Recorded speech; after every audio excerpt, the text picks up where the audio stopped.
Ginawa ni Donnie, dinaig pa ang mga politiko.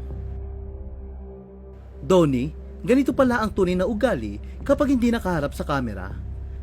Inulan ng samsaring reaksyon at komento mula sa netizen ang ginawang ito ng kapamilya aktor na si Donnie Pangilinan. Sa showbiz, sanay na tayo ng maraming celebrities na nagbibigay saya at aliw. Ngunit madalas, nakukulong lang ang kanilang imahe sa entablado at harap ng kamera.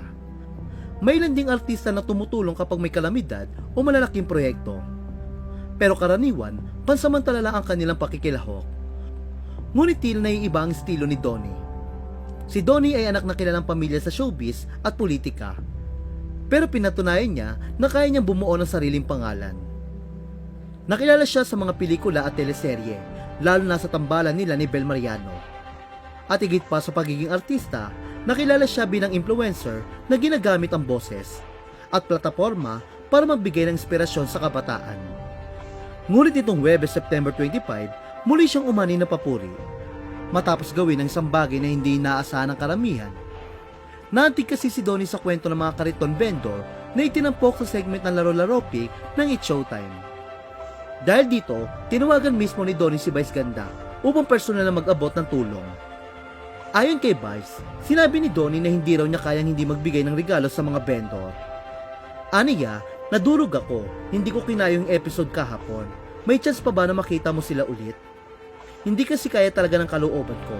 Gusto kong magregalo. Hindi na nagpatumpik-tumpik pa ang aktor at nag-donate ng 300,000 o tig 15,000 para sa bawat isa sa 20 vendor. Bilang maagang pamasko at pantulong sa kanilang pang-araw-araw na gastusin.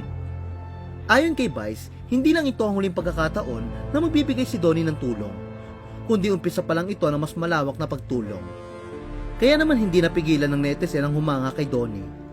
Sabi ng ilan, mas kinabog pa raw ni Donnie ang mga politikong nakaupo ngayon, na walang ibang alam kundi mangurakot at magsamantala sa kaban ng bayan. Ayon pa sa kanila, posible raw na tumakbo o maging politiko si Donnie, dahil napakabusilak ng puso nito at matulungin lalo na sa mga mahihirap. Komento nila, kung ang mga tulad ni Donnie na lang ang nasa gobyerno, mas gaganda pa siguro ang takbo ng Pilipinas. Ito yung tulong na walang kapalit, hindi gaya ng politiko na kailangan pa ng boto bago kumilos.